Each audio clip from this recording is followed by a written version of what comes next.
one of the reasons I want to talk about, Ernest Evans is, this is Native American, History Month, so it's a good excuse as any. But I first started reading about, Ernest Evans actually as soon as I could read. My dad was a history Navy, he was a draftsman in the Navy, but was really into Navy history. So my first book I ever bought with an allowance was the How and Why Wonder Book of World War II. And I started really reading Samuel Eliot Morrison's History of U.S. Naval Operations in World War II in the second grade. This was my childhood hero, actually. I've come across many more since then, but I still, this story is hard to beat. So let me just, if you go ahead one, let me set the scene for you first.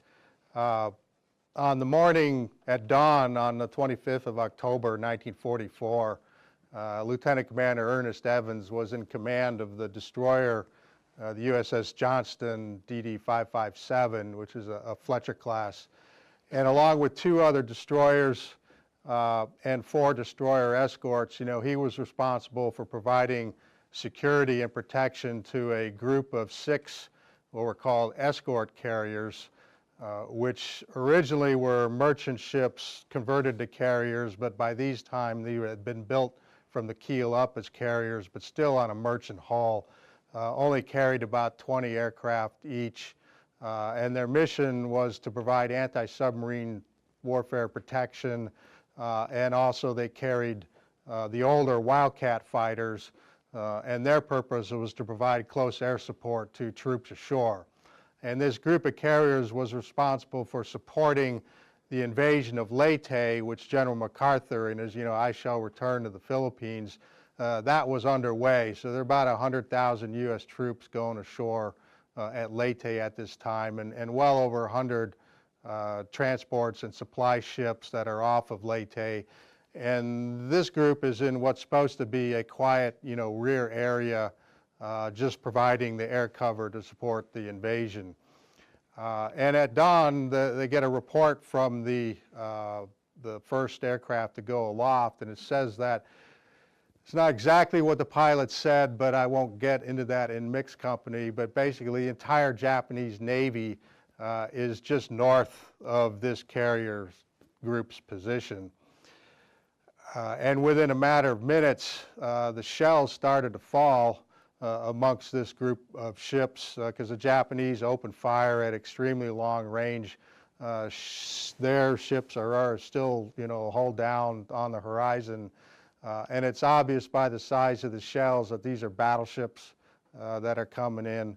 The task group commander immediately orders change course to the east, which is the direction of the wind, so he can start launching every aircraft off the deck that he possibly could, including some that had no ammunition, some that had no weapons, several that had no gas and wound up going right into the water after they launched. But in turning to the east, the Japanese coming from the north, that allowed them to start cutting the corner. And these escort carriers could only do about 17 knots at best, so there's no way they're going to run away. Johnston, Ernest Evans on board that ship, is on the side that's closest to where Japanese are coming from. And he basically has a choice. It's clear that this group cannot outrun the Japanese. His ship can. His ship is very, very, very fast, so he could, save himself. There was never any discussion of that. But if they kept going the same direction, the result's going to be inevitable. Japanese overwhelming force are going to catch up and destroy them all. So, but no orders come from the task group commander. Johnson's, on his own initiative, is already making smoke to cover, cover the carriers. And then he makes a decision, on his own. And his decision is pretty much was foretold in that when the ship was commissioned, he was the commissioning CO, and during his speech for the ceremony, he said that, John Paul Jones was big for every naval officer at the time, and he basically, this is a fighting ship, I intend to go in harm's way. Anyone who doesn't want to go with me can get off now, because I will not run from a fight. no one got off, everyone stayed on, and he was true to his word. He turned and single-handedly, on his own initiative, charged this Japanese force, who were astonished. 4 battleships, including the Yamato, which was the largest in the world with 18-inch guns, 6 heavy cruisers, 2 light cruisers, and about 12 destroyers. And out of the smoke screen comes 1 U.S. destroyer charging at them. And they were like, they held their fire for the longest time because they just trying to figure out what this was all about. So hopefully I've got your attention. So let me back up. You know, how did this happen? How did he wind up in this situation? So next slide, please. So let me tell you a little bit about Ernest Evans and also get some Native American history in here as well.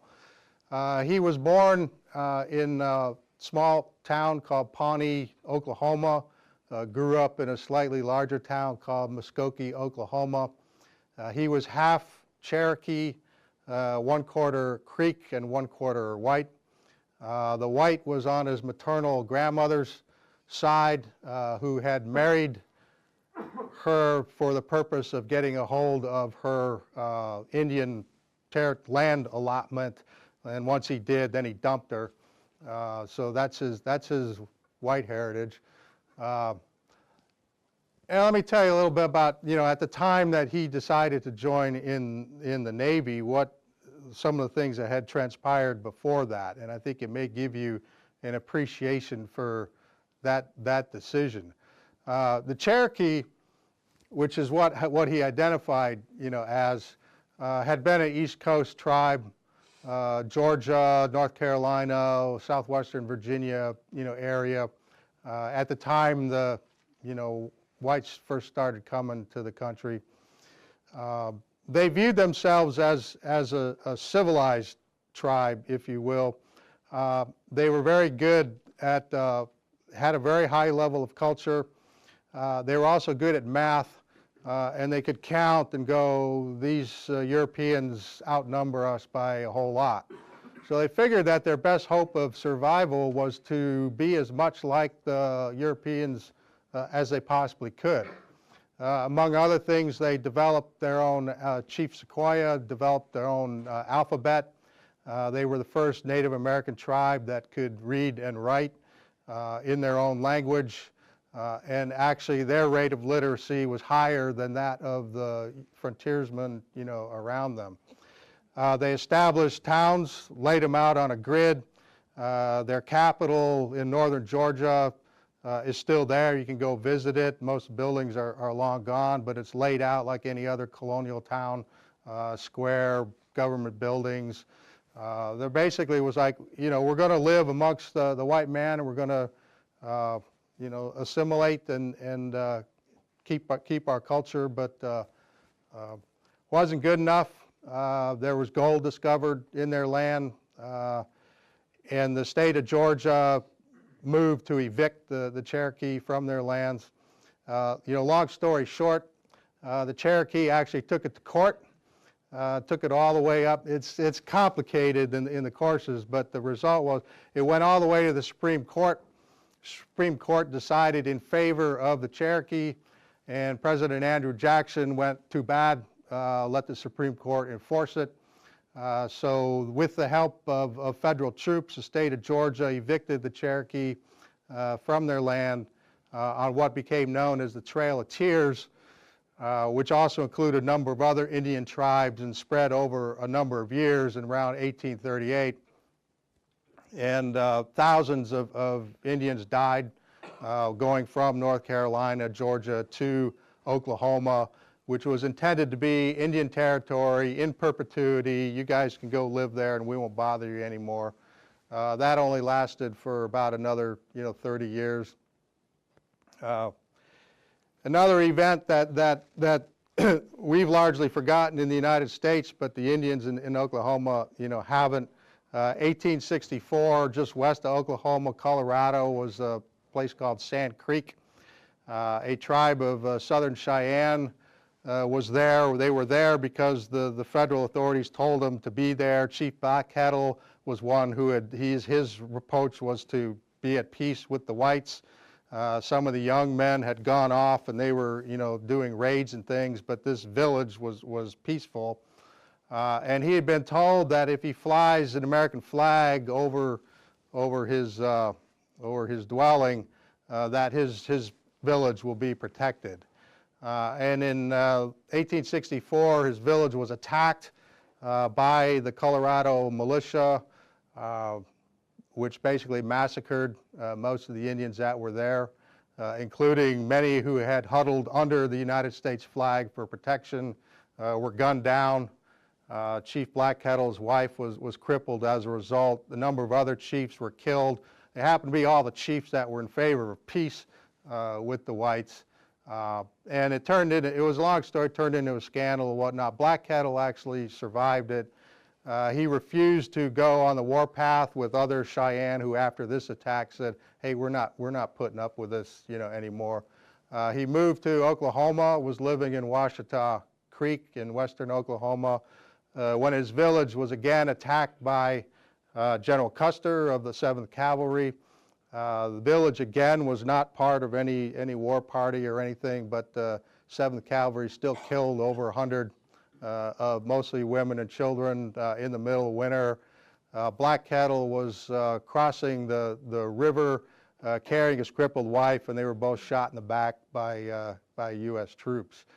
So if you have a feeling that the Indians in Oklahoma might not have seen American history quite the same way that we do, now you get a sense of the flavor of it. So the fact that any Indian would choose to fight under the flag of the United States, I happen to find pretty amazing and something that we all should be grateful today. But Ernest Evans chose to do so. He went to the Naval Academy. Some accounts say he was the first to go through the academy. That's not accurate. The first was J.J. Clark, who graduated in 1917. Clark went on to be carrier group commander during the Second World War. And it was actually, some of you may have heard about the Battle of Philippine Sea, where U.S. aircraft had gone on a very long-range mission against the Japanese and were coming back at night, and they're having a hard time finding the carriers. And most folks know that the Admiral Mitchell turned on the lights so these planes could recover, taking significant risk. Actually, what happened was Clark was one of the carrier group commanders. He turned on his lights, told Mitchell what he had done, and then Mitchell said, good idea, turned on all the lights. And then Clark went on to command all U.S. carrier forces during the Korean War off of Korea. The second to graduate was John Waldron, who was the skipper of Torpedo Squadron 8 at the Battle of Midway. That the entire squadron was shot down during an attack on the Japanese carriers. One survivor from that. But that attack was actually critical in how it affected the Japanese combat air patrol and was key to the eventual U.S. victory in that battle. Ernest Evans graduated in 1934, so he was, as far as I know, the third through the Naval Academy. Endured a lot of prejudice at the time, but he got through it. He had originally wanted to be a Marine, and he had some sort of injury that precluded that. He wound up enlisting in the Navy, and he entered the academy as a result of fleet-wide competition to get in after being a sailor for about little over a year. He had a normal kind of career after that. Back then it was a lot of time at sea. If I go to the next slide. And so when World War II breaks out, he's the executive officer on this World War I vintage destroyer called the Alden, and they're part of the Asiatic Fleet. And the Asiatic Fleet at the time consisted of one heavy cruiser and about 9 destroyers like this. And when the war started, the Japanese overran everything in the Far East. Basically, these ships and others like them, you know, had no chance of standing up to the Japanese. But the ship did fight in what was called the Battle of the Java Sea in February of 1942, which was actually a case study in everything that can go wrong with a coalition, you know, operation. The admiral in charge was Dutch. He didn't speak English. The force included United States, Dutch, British, and Australian ships. Even the U.S. and the British ships, we had different communication systems, different flag hoist signals. Very, very difficult for that group to work together. And they went out in an attempt to stop the Japanese invasion force from getting to the island of Java. And it turned into an utter catastrophe where most of the Allied ships were lost. The U.S. destroyers were sent too early in the attack, expended their torpedoes, and then were detached, which Ernest Evans didn't understand. We still had guns, we could still fight. At that time of the war, U.S. torpedoes didn't work for the most part. So even if they had hit the Japanese, the odds are they wouldn't have exploded. But this ship and several of the other U.S. destroyers successfully evacuated from the Java Sea. One ship that didn't was the USS Houston, which was the heavy cruiser commanded by Captain Albert Rooks, who was actually kind of a mentor and a hero to Ernest Evans, because the Houston had survived for like 89 days in a combat zone with no friendly air cover, had fought a number of battles, and at one time got hit by a bomb which took out her number 3 turret, and Albert Rooks refused to take his ship out for repairs because it was the biggest ship that the Allies had. So he had the option to leave, and he chose to stay and fight. The Houston survived the Battle of the Java Sea, but the night after, along with Australian cruiser, was trying to flee. The Houston and the Perth turned to attack the invasion force, at which point they were overwhelmed by the Japanese escorts. Japanese fired over 90 torpedoes at the 2 cruisers. They both went down. You know, they were basically swarmed by Japanese escorts close enough to be, you know, exchanging small arms fire between the ships. And Houston and Perth were both lost. Rooks was killed in the battle. No one knew what happened until after the war. But Ernest Evans had always viewed Rooks as a role model, that, you know, this is a guy who's not going to run, he's going to fight, and that's exactly what he did. So when Evans came away from this battle, it was, you know, basically with the sting of defeat, and not only defeat, I mean, it was an utter catastrophe. So his mind was that, you know, I want to get back into the fight, you know, because this is no way to do it. Shortly after the battle, after the ship came out, he fleeted up to be the commanding officer of this ship, went back to the States, spent the next year doing rear area escort work in the Caribbean and other places, pretty much thinking that the war had passed him by, and not particularly happy about it. But next slide. And then he get the call to be the commissioning commanding officer of a new Fletcher class destroyer, the USS Johnston. Fletcher class has 5 5-inch guns, 2 5-inch banks of torpedo tubes.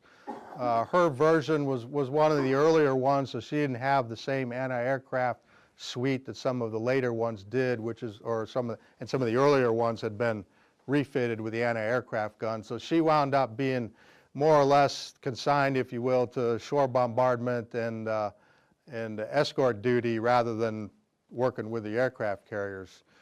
But Ernest Evans, I told you about his speech at the commissioning, you know, ceremony, and that's exactly what he did. He quickly developed a reputation for being the destroyer that would go in closest to the beach in order to provide gunfire support to the Marines ashore.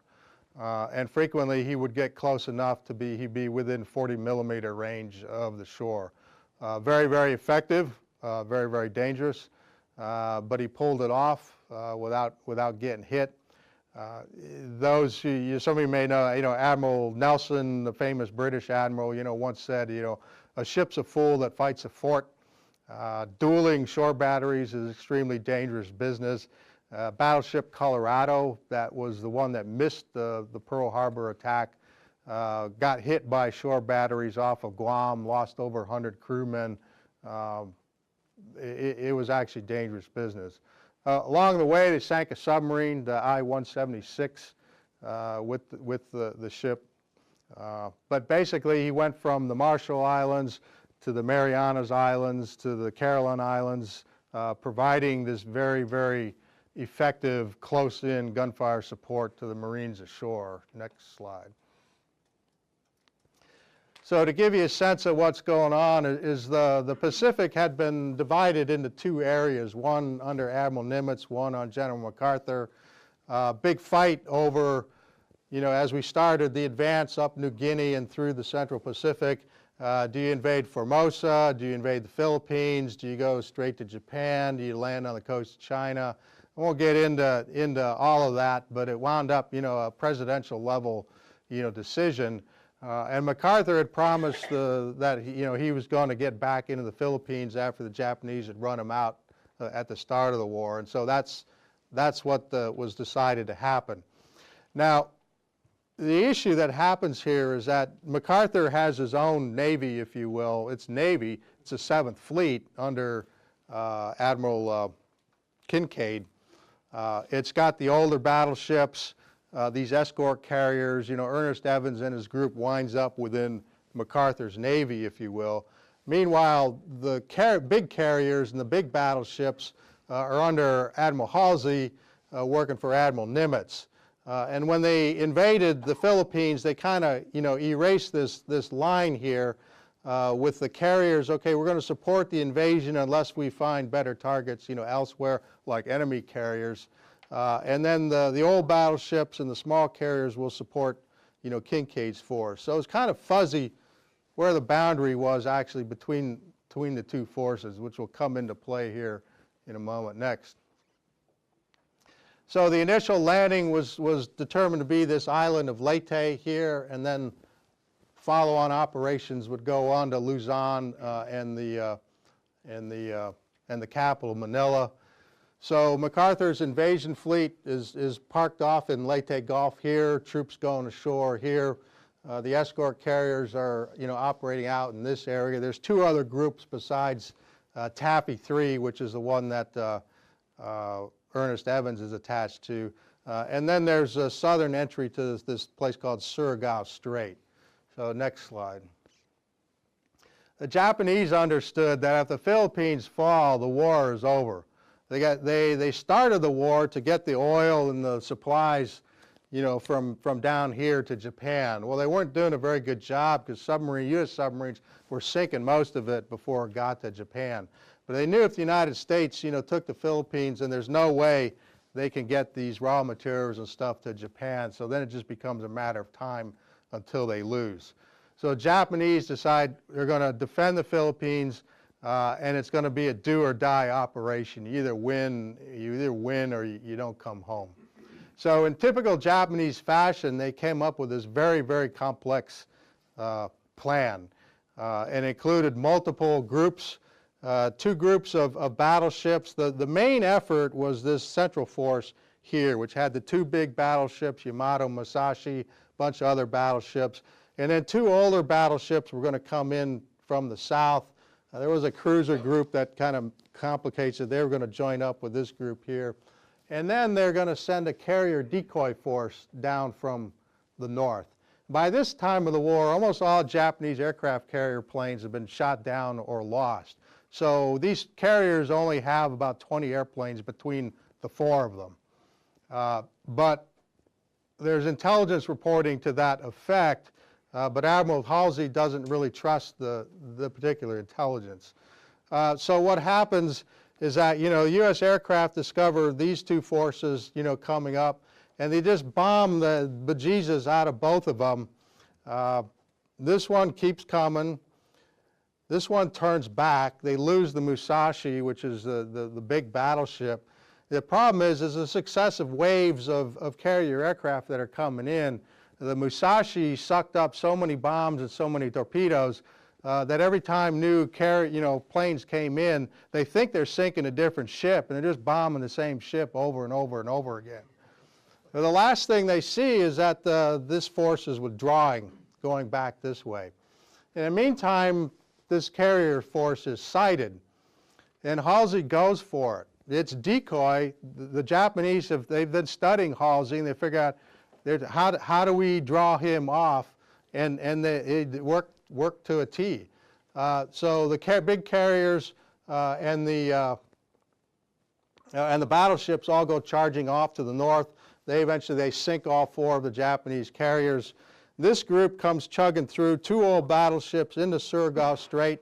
They run into the old battleships that the United States has down there. Several of these are Pearl Harbor survivors, battleships which were sunk at Pearl Harbor, raised, refloated, refitted, modernized. And there's about 6 of them, and 2 of these had a whole bunch of U.S. ships with destroyers. And the Japanese fleet just gets massacred, going through here. Basically nothing gets through. Maybe a destroyer, escapes or so. But overnight, these guys turned back, and no one knew it. And Kincaid thinks that Halsey has San Bernardino Street covered. Halsey thinks Kincaid has San Bernardino Street covered. Kincaid actually hedged his bet, sent an aircraft through there at night just to be on the safe side. Perfect timing so that it went through, and the Japanese go through, it comes back out, doesn't see anything. So the Japanese, this whole battleship force, gets through the strait, and they're coming down the coast of Samar here, and no one has a clue they're there until the morning of 25th October, and that's when Taffy 3 gets the word that, hey, the whole Japanese fleet is coming for you. So it's a huge, big flail back and forth to say, hey, who's got it covered, who's going to support it? The old battleships have shot most of their ammunition. They can't get there fast enough. Halsey's battleships are out of position up here. His carriers are out of position. And so it's basically, if this force gets through these 6 escort carriers and their escorts, then they are into the supply ships and the troop ships, and it's going to be a massacre. I mean, it's going to be catastrophe. So there's a lot riding on what these this small group of ships do. Next slide. And I won't drag you through all of this. It's just like I said, there's 3 of these escort carrier task groups operating out there, and this is the one that the Japanese encounter first. And Johnston and 2 destroyers, and then 3 other smaller destroyer escorts are responsible for protecting that force. Next slide. So I talked about already how this is the U.S. force.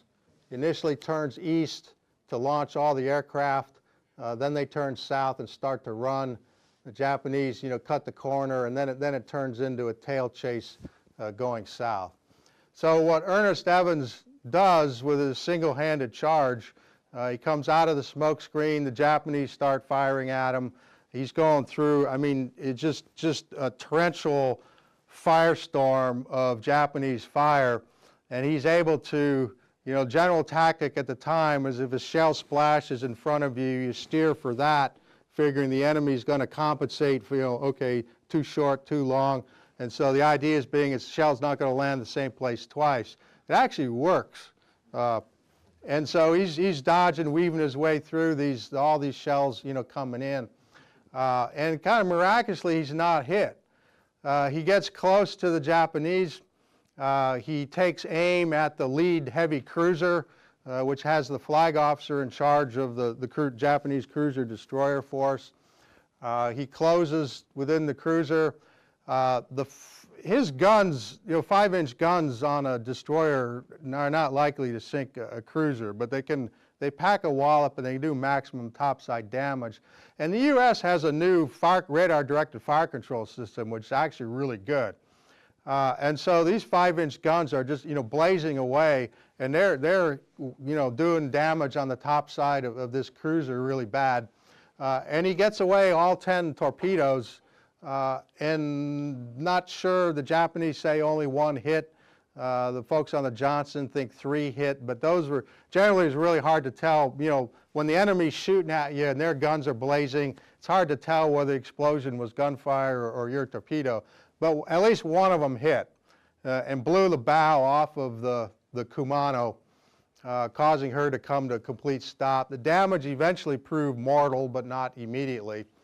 The second cruiser, the Suzuya, pulled up to take the admiral, aboard. And as a result, because this is turning into a tail chase situation, and by the time that happens, essentially Evans has taken 2 of the 6 heavy cruisers out of the battle. They never catch up, never get in. And after this, the Johnston's luck, runs out. She takes 3 hits by battleship shells that come, hit the Johnston, and several more 6-inch shells from the light cruisers. Destroys the bridge area. Ernest Evans is severely injured. Part of his hand's blown off. Shrapnel all over, shirt's blown off. The bridge basically becomes, uninhabitable due to flames, so he moves back to after control. And he winds up for the rest of the battle, steering the ship on the fantail down into emergency steering back aft, and that's how they get through the rest of the battle. But he's able to duck into a rainstorm, which gives momentary relief. By this time, the task group commander has decided, he's finally reached the conclusion he can't, there's no way they're going to get away. So he orders the wolves to attack, which is the code word for the destroyers. So the Heerman and the Hull turn to do what Ernest Evans and the Johnston has already done. And the commander of the destroyer escort, Boobie Roberts, technically the destroyer escorts were the little wolves, but he went, to hell with that, I'm going too. So Boobie Roberts, Johnston, and Hull then proceed to attack the Japanese battleships and the Japanese force. I'm not sure what's the next slide that comes up here. Yeah, okay, well, before I get to this is a view of, from one of the aircraft carriers. They're getting their planes off the deck. This is actually relatively early in the battle. And you see there's another escort carrier back here. Japanese shells are falling all around, and they're the carriers are trying to get away. So the 2 destroyers and the destroyer escort are ordered to go after the Japanese. The commander of the Boobie Roberts, gives one of the more famous, if you will, 1MC calls in the history of the U.S. Navy. He gets on the 1MC to his crew and says, "We are going into battle against overwhelming odds from which survival cannot be expected. We will do what damage we can." And that's, and off they went. With the other 3 ships coming in against the Japanese, Evans brought his destroyer, which now has only half speed, half the guns that he started with. He brings it out of the rain squall in order to provide support for the other 3 destroyers, going in. And during this period, he actually engages directly with the Japanese battleship. The other 3 ships are performing heroically as well. They're going up against battleships, against heavy cruisers, duking it out. In the meantime, the aircraft which have been launched are also all buzzing around the Japanese, attacking. Even those that don't have ammunition are flying fake strafing runs on the Japanese under the theory that if they're shooting at me, they're not shooting at someone else who's carrying a bomb. And none of it is doing mortal damage to the Japanese, but it's like a swarm of bees, if you will, along this big, giant beast. And then you've got these destroyers, and it's messing up the timing. It's messing up, just fouling up the whole Japanese, operation. The Japanese commander, who's been awake for about 48 hours, is convinced that these are big Essex-class carriers, that he's being attacked by cruisers. He's not believing that it's just a bunch of destroyers that are doing this to him. So next slide. Yeah, this is the Sam Boobie Roberts. I talked about Captain Robert Copeland was the CO. A little bit of a side story, on this. She fights valiantly, also goes up one-on-one against a Japanese battleship before she's finally sunk. There's a second Sam Boobie Roberts that served Gearing-class destroyer, served in the Cold War, Cuban Missile Crisis off of Vietnam. And then the third, which was the frigate, the FFG 58, she's the one that hit the mine in the Arabian Gulf in 1988 and survived. But when the third one was commissioned, the CO, who was Captain Paul Rinn, had this plaque made up that has the names of everyone on the ship that was on the Sam Boobie Roberts off of Leyte Gulf. And he made a big deal on how he trained his crew, because he was a commissioning CO, in using the legacy of valor of this ship in instilling within the crew aboard that, hey, you're living up to a legacy, you're standing, and also really good training, really good equipment, no way around that. But when the Roberts hit the Iranian mine, she's burning, she's sinking, in desperate trouble, and crews that are fighting the fires are seen to go past this plaque and put their hand on it to like, okay, you guys, it's our turn now. We're gonna, and they saved that ship. From computer modeling afterwards says that ship should have sunk. Now, what this intangible makes a difference, who knows? Hard to tell, especially with the bean counters. But I would submit, something that gives you just that little bit extra edge makes a difference. Next slide. So, battle's still going on, carriers are still running, Japanese are getting closer and closer. Finally, one of the carriers, the Gambia Bay, gets hit. She's starting to drop back. One of these ships, these escort carriers don't have much in the way of guns. They've got one 5-inch gun on the stern. So they figured if they ever had to use it, it's because they're running away from something. And the one on the Kitkun Bay got basically a lucky hit on one of the Japanese cruisers right in their torpedo banks, which caused catastrophic explosion, and that ship ultimately sank as well. But the Japanese destroyers are getting closer, the Japanese cruisers are getting closer, and Ernest Evans' ship is still alive, still mobile. By this time, Hull has gone down, Sam Boobie Roberts has gone down, the Heermann has been pounded into wreckage, and he attacks this group again. And he draws fire from a Japanese heavy cruiser that allowed these guys to get just a little bit further.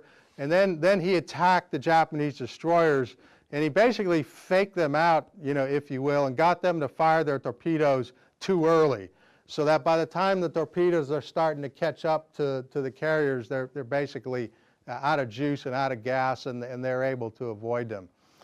So only one of the 6 carriers goes down.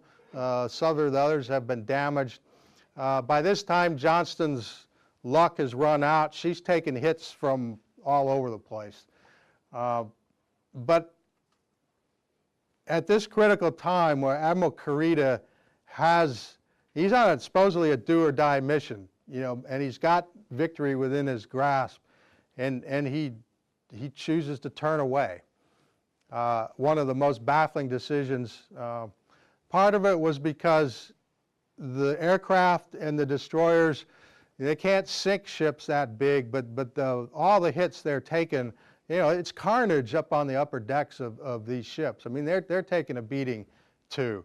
But for whatever reason, he loses his nerve, he turns away. And the result is what could have been a catastrophe turns into a great victory for the United States. Almost all his ships get bombed and sunk by aircraft on the way back. Next slide. And just another one, that's Gambia Bay going down. I kept trying to have my guys, there's a series of photos here, but in one of them, you can actually, and it's not the two that they picked, you can actually see one of the Japanese cruisers firing, and it's the only shot from World War II that shows Japanese ships and U.S. ships in the same, except for some night shots where you can't tell what's what, but the only shot where you can see Japanese ship firing on U.S. ships. Next slide. So Johnston is still afloat at this time. Japanese destroyers have been ordered to withdraw. They're madder than heck about it because they think they're about to sink all these U.S. ships. So Johnston's the only thing that's left. So about 10 Japanese destroyers on the way back, they just go past Johnston. They're pouring fire into her from all around, and still she won't go down. Finally, she does, and the last Japanese destroyer skipper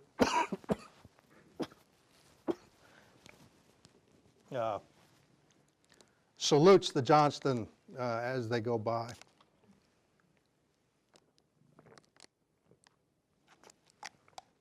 Because they never expected, this kind of samurai attack, if you will, was something they expected their ships to do.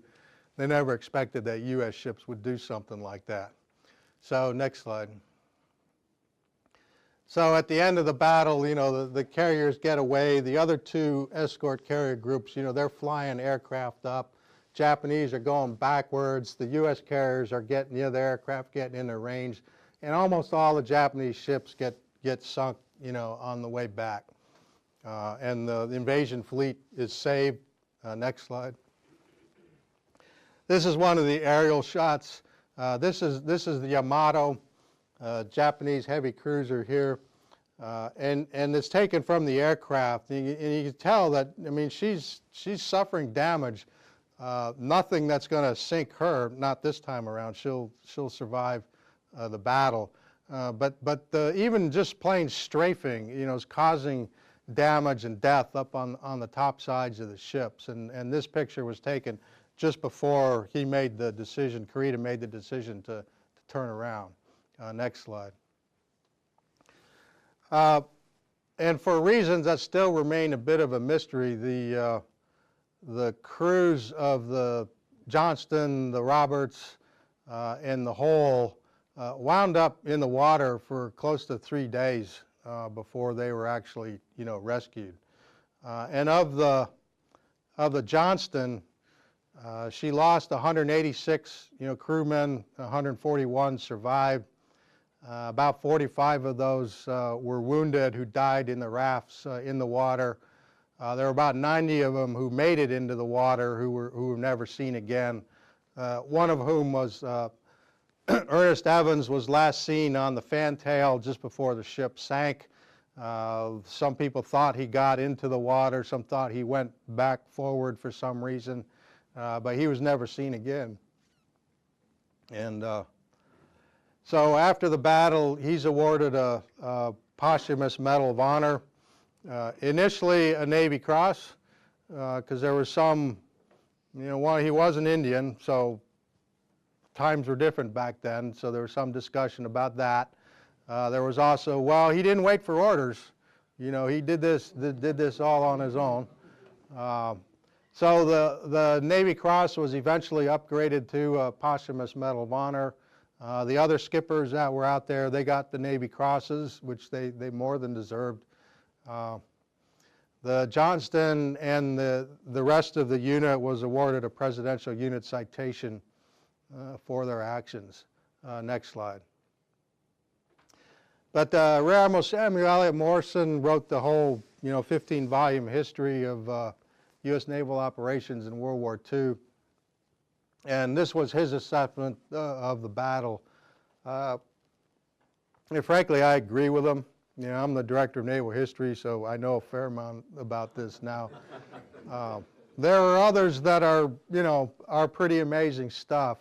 But this one, I think, this picture is from, early in the battle. Where you see the destroyer, the escort carriers, they're running, the destroyers are running, they're making smoke. And while they're all going this way, Johnston and Ernest Evans, are going that way.